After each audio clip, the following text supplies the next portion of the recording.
Thank you everyone for joining me today. I hope you guys are enjoying your day so far. You guys learning a lot from this conference? Yeah, made a lot of connections so far. Some valuable insights. That's good. That's good.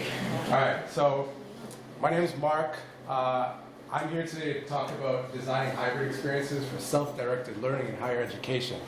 My title was way longer, but Maya said I had to shorten it. Okay? So I did. Like I said, my name is Mark. My background is actually in graphic design.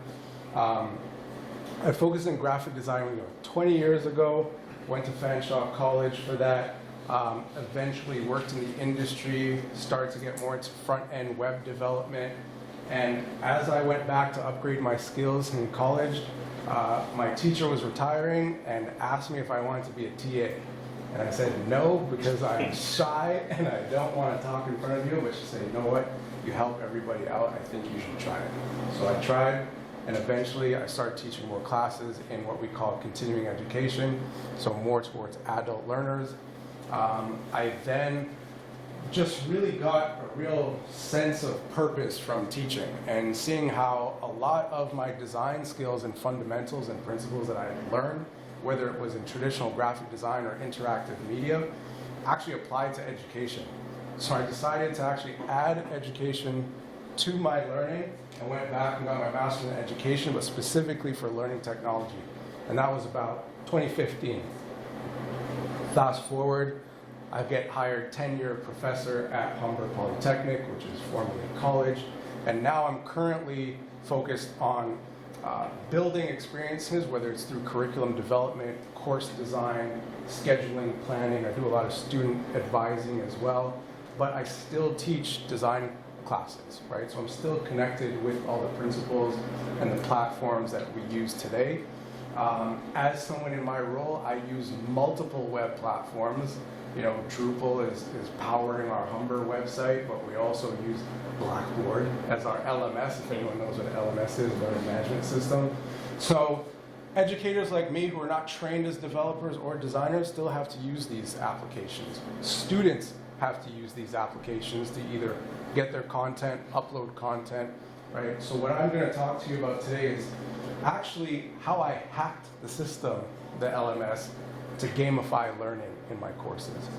And we're going to kind of see how those principles of design and education through instructional design are similar and have a bridge with UX and understanding students and developing a system that is enjoyable but also breeds motivation. It also creates connections and community. But one thing that I loved about it is that it fostered self-directedness. Does anyone know what self-directedness is? Want to take a guess at it? No? Self-directedness means that a student can actually navigate through their learning and take agency of their own learning. They don't need someone holding them through the entire process. So just like your UX, how do I onboard someone into a course without having to be there or verbalize with them? How can I set up different cues or use media to instruct them to navigate through the process, all the way from onboarding to completion, okay? That motivation will intrinsically make them want to learn and scaffold their learning to the next level, all right? So the 5 processes that I'm going to go through today might help you if you are a developer, a designer, or an educator. Any educators in here? Just 1, 2, 3. You're like somewhat sometimes. I teach people how that works. Yeah. Okay. So first thing, we're going to go through the defining stage. And in terms of instructional design, my defining stage is context. Context is always key. Context of my learner, context of my faculty, context of my environment and the tools that we use. Next, I take that context and I ideate. How should this course be designed? Gamification isn't the only way to do something, but it's one of the tools that we can use. I'll show you how I ideated my design and how I built a framework for getting students to onboard through this course. Next is creating the assets and using the tools available, right? So whether it is an LMS like Blackboard, how do I use that to leverage gamification in this course design? Learn, this is where I get feedback, cues, and information, data from the actual students as they're learning. What can I gain insights from in terms of their progress, their attentiveness, their attention, where they may be lacking or need human intervention to step in to actually help and guide them, right? That's where the connection and community part comes in. And then the iteration part, right? How do I now scale this so that it can be flexible and I can apply this to maybe other courses or other subject matter, okay? So first definition, like I said, context is key. I think this is really the crux of everything when you're designing a course, especially using education technology. Identifying the context of the learner, instructor, and environment. Context just means what are the prior knowledge that they come into this with? What is even the prior experiences or life circumstances that they're going through that may cause barriers to their learning, right? Or may allow them to move ahead. It allows me also to define the goals and the outcomes of the course. What do I want someone to learn? Learning objectives are one thing, but maybe a student can just learn project management along the way, and that's still a tool that they can take into other courses, right? So prior knowledge of students and instructors, access to technology, and support are all key components to defining. Okay? Now, does anyone remember the pandemic? Of course you do. You might say, like, how did I come up with like just gamifying a course? Why did I want to do that, right? Well, again, context is key. So let me just backtrack a bit. 2019, 2020. Pandemic happens. Week 10 out of 14 in our semester, midway through the winter, colleges pause. Our semester pauses. Everyone shuts down. So that means my graduates who are looking forward to graduation in 4 weeks to get jobs, internships, that's a no-go anymore, right? They're not doing it. Faculty is now given 1 week to say, we need to pivot. Everyone who's used to traditional face-to-face learning, now here's all this educational technology that you need to learn. They've become inundated with all these new tools. Here's Zoom, here's Padlet, here's Slack, here's everything under the sun. And they feel pressure to learn these things now, right? Admin and faculty are now all adopting and exploring different ways and sharing online. And as you know, all that information is overload for a lot of people, especially faculty, especially for students who are, again, used to learning, maybe through an LMS to download their assignment and upload their assignment. But now we're making videos that are 2.5 hours long and no one can pay attention that long and they don't learn anything, right? Because some teachers just think, I'm just going to record my lesson that I would normally do and upload it, right? And it's not accessible either, right? You have to learn how to do captioning and all that other stuff, right? Lessons and assignments were actually reduced at that point, right? Because of all the anxiety that was being built up at the time, right? Students were actually going through a lot of mental and physical health concerns, and those were on the rise. So students felt isolated, loss of their social connections. I have a lot of international students who leave their parents 3,000 miles away, and now they can't go back home, or they are actually stuck there. People like me who tend to my elderly mom, I can't even go and see her, right? So now I'm isolated in my own home. Inundated with coursework. I may be used to just showing up to class for 3 hours, but now I got 7 courses and all this material, 2.5 hours of videos I gotta watch and take notes, right? That's a lot for me. I'm unsure about my academic progress because now I'm in a pause. I don't know what's next. I don't know if I'm gonna get a job. All these places are, the tech industry is laying people off at this time. Now I become unmotivated and disengaged. Learning accommodations increase. Accommodations are basically like an IEP for like high school students, but now they're applying it in colleges and universities. Overall, the student feels lost. Educators overwhelmed with the new technology, disconnected with students, right? I turn on Teams or Zoom, no one has their camera on, it's just blank screens. I don't know if I can't see them smiling or nodding or if they're falling asleep to say I can, chime in and help them out. I'm burdened with multiple delivery modes, right? Now I have synchronous sessions, right? Which means I can come on live. I have asynchronous. I got to develop course material so they can go at their own pace, right? I have IEPs, accommodations. I got text-based. So now instead of designing one course, it's almost like I'm designing 4 courses for one day, right? And now I'm conflicted with my role and my identity, right? Because maybe I'm used to being the sage on the stage, and now I have to let go and let the student be responsible and accountable for their learning. Because essentially I'm giving them material and I'm not there to guide them, okay? So now that I take that context, ideation is the second phase. In ideation, this is where we plan a framework for the overall learning objectives, okay? How do I map out my course, and especially in this way, to see where are the points in which a student can onboard into the course, manage and progress, while actually collecting information on them to see where I can actually come in and meet them where they are to see if I can guide them to help them, okay? Also, maybe if they need connection points with peers as well, right? So in this phase, I can look at weekly milestones, touch points of collaboration or meetings or assessment, active learning opportunities, peer connections, instructor guidance, okay? Once I get all of that, I ask myself, like, how might we design a system that provides an intuitive and agile learning environment that fosters self-directed learning and community, okay? So I need it to be intuitive for students and teachers. I need to be agile so that if a student needs to pivot at any time, I can adapt and move things around. Gamified hybrid model worked for me. Okay, so I decided to take in some gamification principles and apply it in a hybrid environment. Hybrid environment is also known as blended learning. It's basically a teaching method that encompasses online, in-person, and sometimes now we call it high flex. It can be streamed live. Okay? Gamification is basically a technique in education where you take game principles and design elements and apply it to the teaching and learning practice. Okay? Now from there, I go into the third phase, which is the creation. Creating a user flow for students to navigate through the course materials from onboarding to completion. I then create visual elements, learning materials, assignments.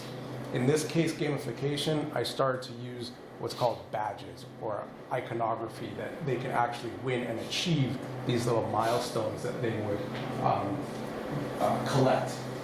I had to also keep in mind universal design principles, remove any barriers of learners. Now I'm going to be integrating a lot of technology. So a lot of students can't afford some of the technology. Their Wi-Fi or internet at home is at different levels. They don't come into the college using high-speed internet anymore.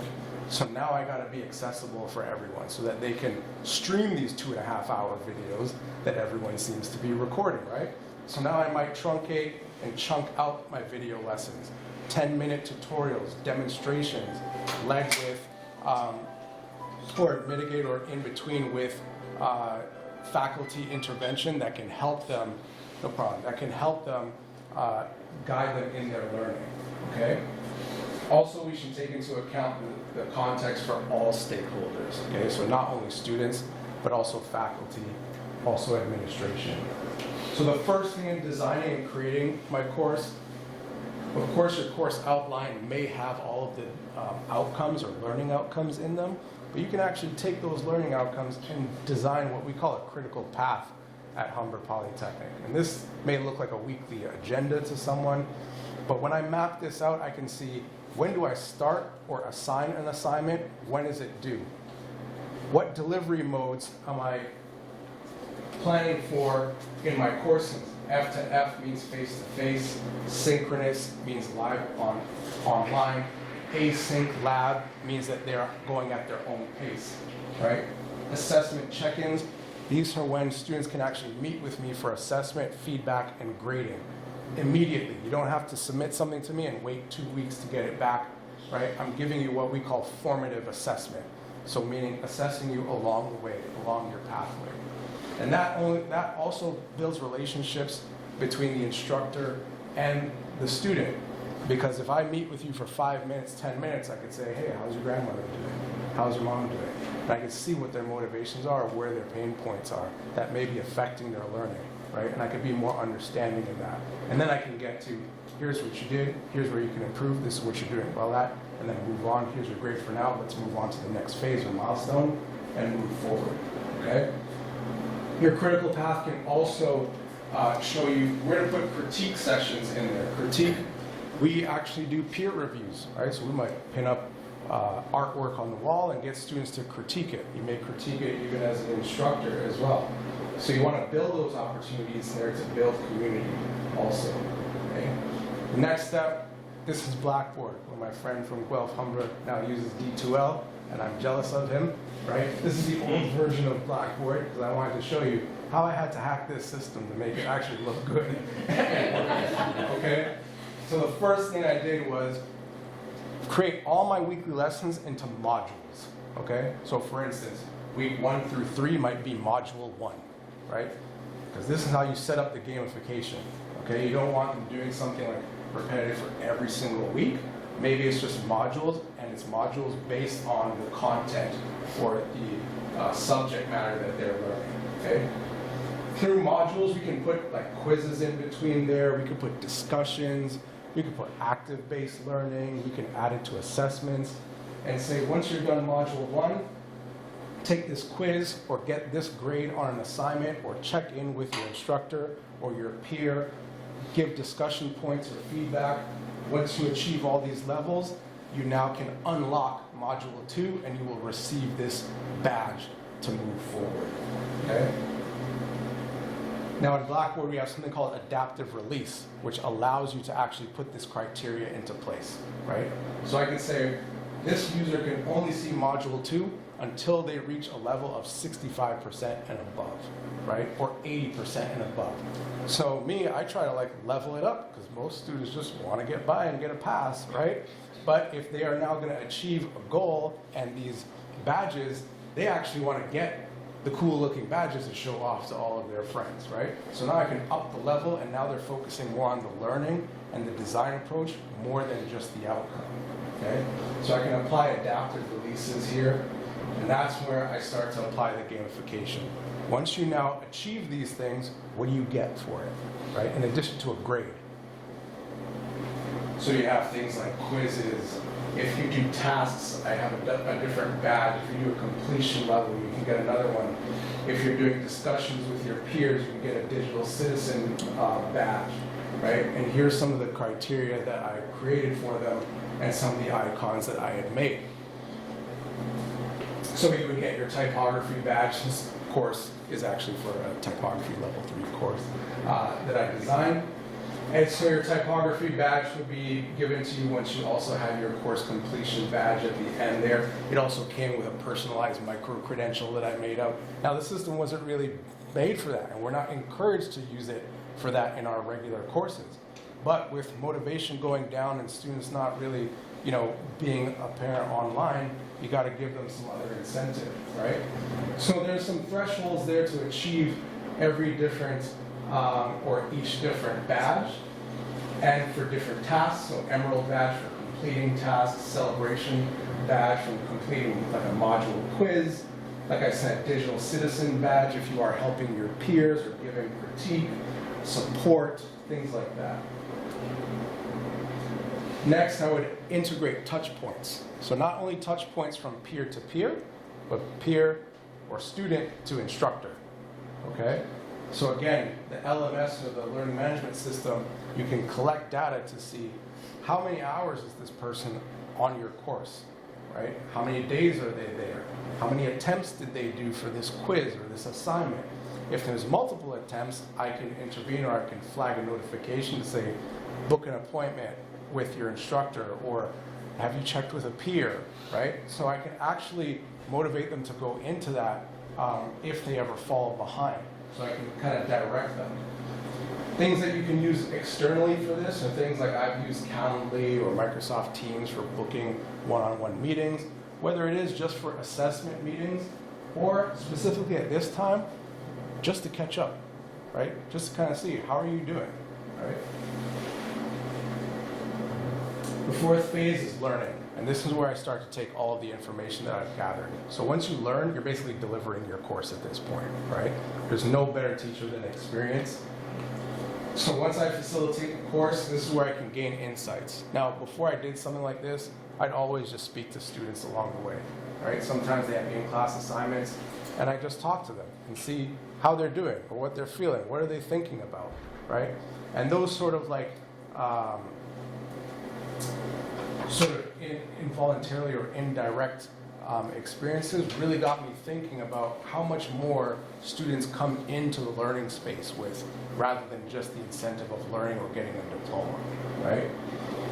So I wanted to make a learning environment that provides instructors with these feedback cues so that they can collect it and then apply it to their course learning. So whether that is course surveys, one-on-one meetings, synchronous group sessions, critique sessions, right? We can all gather that information so that we can now apply it to our iteration, but also give immediate feedback to students in the progress. And here are some of the things that I did learn, is that creating things like a leaderboard really did increase motivation in students, right? They really did want to compete against their fellow peers. Some of my students are on athletic scholarship, right? Some of them their golfing season came to an end.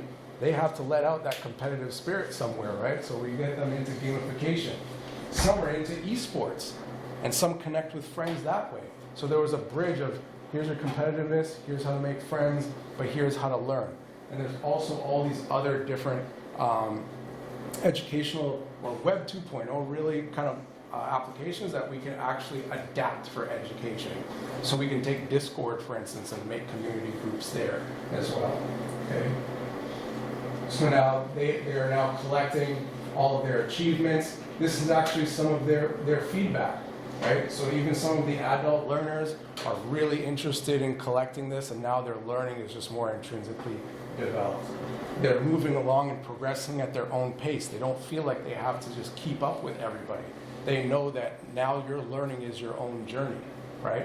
But there is this space that you can operate within where you will have guidance at all times, right? And you have people who just always lend you support as well. Okay.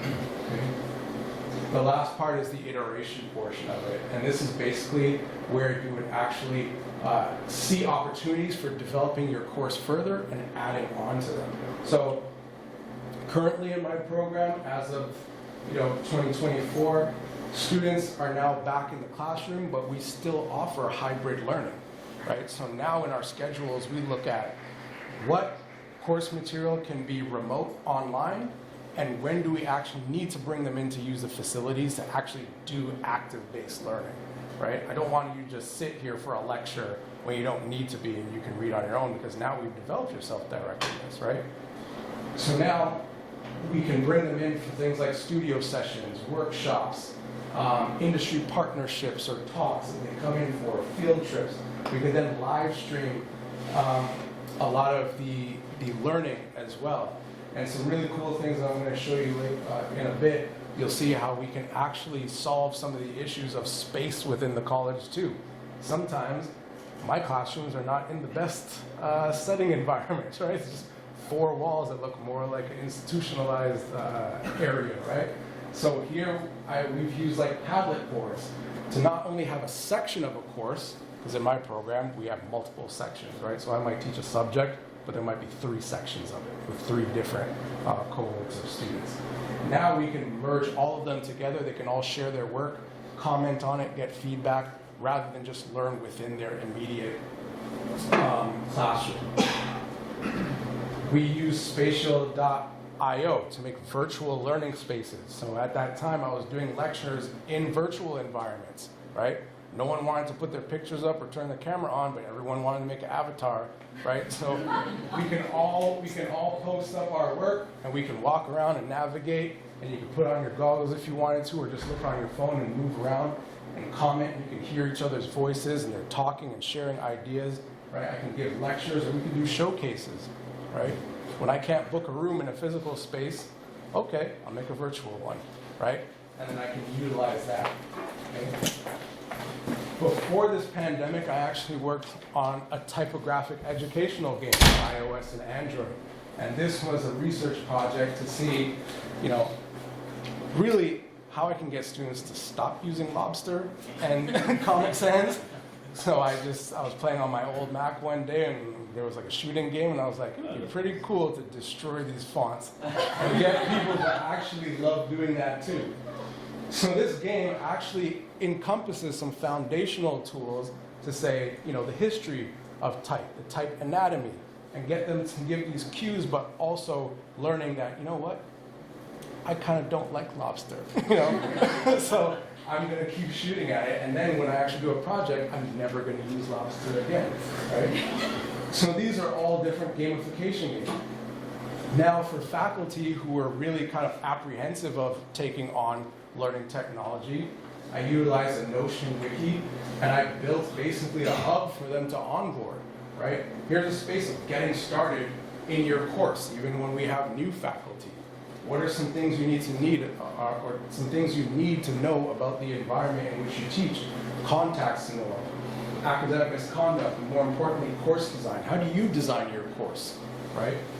How do you use instructional design techniques, assessment strategies, community support? And there's even areas for like different tutorials. So if I made like a brush lettering tutorial or use Padlet, I could share like a one-page doc of how to set that up, put it there, and they could see, does this actually apply to my learning as well?